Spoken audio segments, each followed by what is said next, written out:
Romo Alfons yang terkasih, saudara saya, Frater Evan yang terkasih, juga saudara saya, Bapak Ibu dan saudara-saudari yang dikasihi Kristus. Ketika saya mempersiapkan homili pada malam hari ini, saya menjadi teringat akan sebuah kisah dari gurun di Mesir, bahwa ada seorang rahib yang sangat dihormati. Dia satu hari menemukan mahkota berduri dari Yesus yang disalibkan. Mahkota yang berduri itu penuh dengan kotoran, penuh dengan darah, dan sudah mulai tidak terbentuk lagi.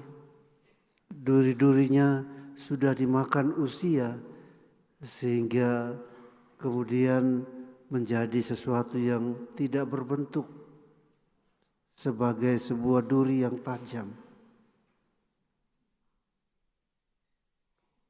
Rahib yang sangat dihormati dan dipercaya ini kemudian membawa mahkota duri ini dan meletakkannya di altar pada hari raya Jumat Agung.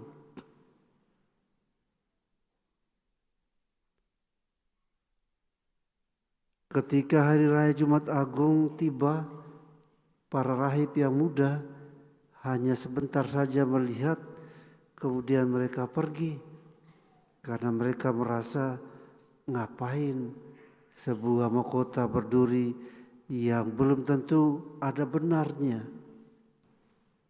tetapi harus dihormati pada Jumat Agung ini. Jadi mereka lewat saja, menunduk lalu lewat saja. Namun rahib yang sangat dihormati, yang sangat dipercaya ini, keesokan harinya ketika dia datang ke gereja untuk mau mengambil kembali mahkota berduri yang dia letakkan di atas altar pada hari Jumat, dia melihat ada sesuatu yang lain. Dia melihat bahwa mahkota berduri yang terletak di atas meja altar, karena pantulan cahaya matahari lewat kaca jendela gereja, dia melihat, berkilauan. Dan dia terkejut, kok bisa jadi begini? Dan kemudian dia mulai mencium harum dari mahkota yang berduri yang sudah kotor itu. Dan dia merasa, inilah sesuatu perubahan yang terjadi, yaitu salib dan kematian akhirnya membawa kehidupan, akhirnya membawa yang sesuatu yang baru dalam hidupnya. Dan itulah sebenarnya Paskah. Salib dan kematian berubah karena kebangkitan Yesus yang membawa kehidupan baru. Bapak, Ibu, dan saudara sekalian yang saya kasih dalam Kristus, kita malam hari ini bersuka cita sangat luar biasa merayakan kebangkitan Yesus Kristus yang merupakan hari yang istimewa. Istimewa karena kita merayakan kebangkitan Yesus dengan cara yang luar biasa, yang bagi segelintir orang tidak mau percaya akan kebangkitan Yesus. Bahkan segelintir orang percaya bahwa kalau kubur kosong itu artinya Yesus bangkit. Belum tentu. Tetapi Injil hari ini menunjukkan pada kita Yesus yang sungguh-sungguh bangkit dari kematiannya.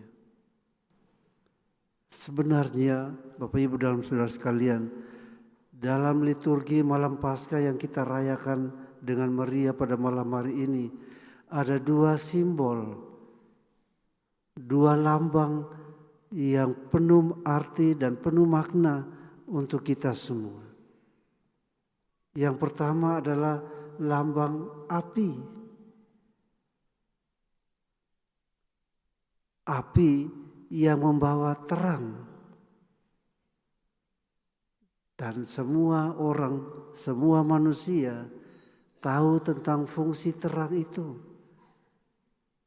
Tahu tentang bagaimana menggunakan terang itu yang menjadi cahaya bagi hidupnya. Begitulah Yesus yang bangkit, yang datang sebagai terang. Dia menghapus kegelapan dosa-dosa manusia dengan cahaya kebangkitannya itu.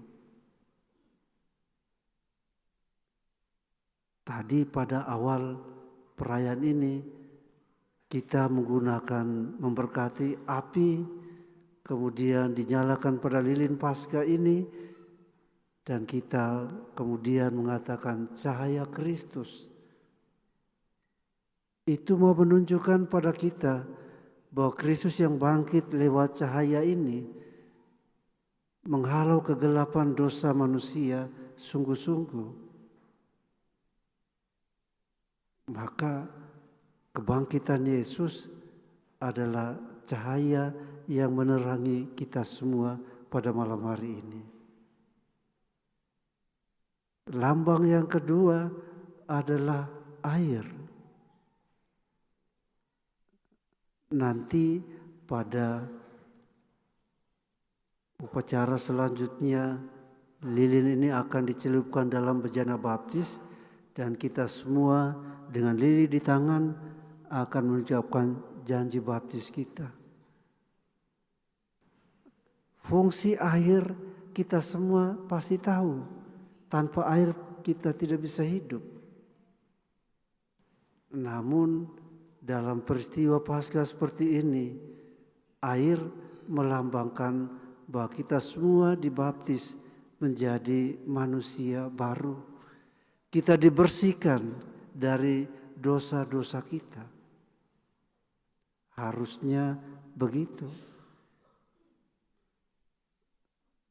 Dan juga Bapak Ibu dan Saudara sekalian, dalam liturgi malam Paskah ini kita juga mendengar 5 bacaan. Bacaan yang pertama diambil dari kitab Kejadian yang mau menunjukkan pada kita bahwa dengan kebangkitan Yesus kita menjadi ciptaan baru. Hari pertama Allah menciptakan terang. Dia tidak menciptakan yang lain lebih dulu, tetapi dia menciptakan terang. Dan terang itu sudah nyata dalam kehadiran Kristus yang bangkit pada malam hari ini untuk kita semua. Maka kita semua diciptakan menjadi baru berkat kebangkitan Yesus Kristus ini. Bacaan yang kedua dari kitab Keluaran mengisahkan tentang perjalanan bangsa Israel yang dibebaskan di Laut Merah oleh Tuhan secara ajaib dari kejaran bangsa Mesir.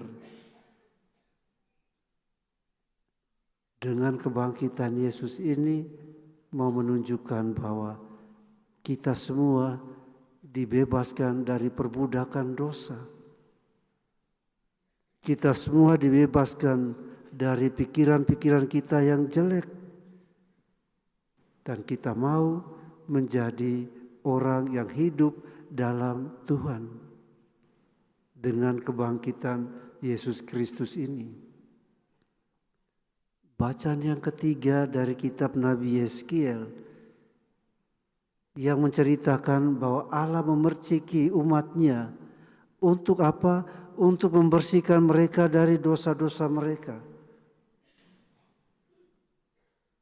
Itu juga melambangkan bahwa kita semua dengan air dalam lambang liturgi malam Paskah ini, kita semua mendapatkan purifikasi, kita semua mendapatkan kebersihan untuk menjadi manusia baru karena kebangkitan Yesus Kristus. Dan bacaan yang keempat, epistola. Santo Paulus mau mengatakan pada kita, seperti ini saya bacakan untuk kita semua.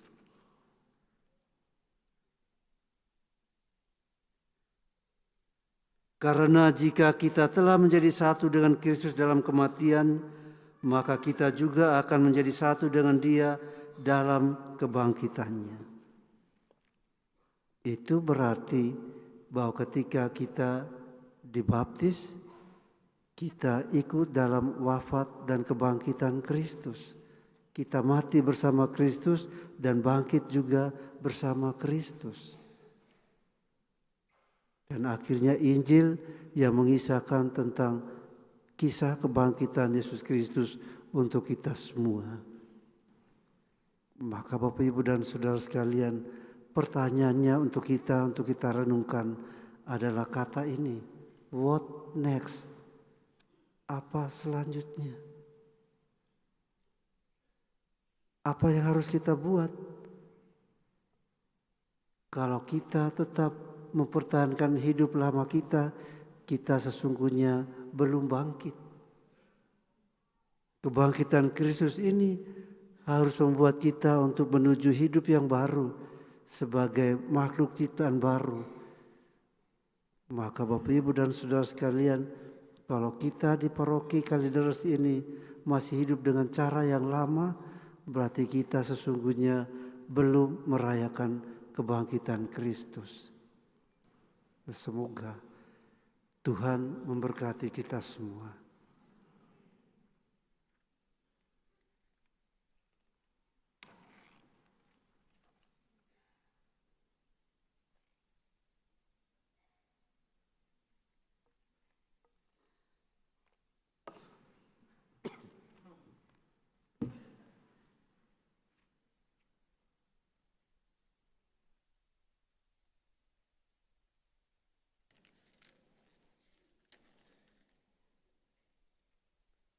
Saudara-saudari terkasih, dengan rendah hati marilah kita mohon kepada Tuhan Allah kita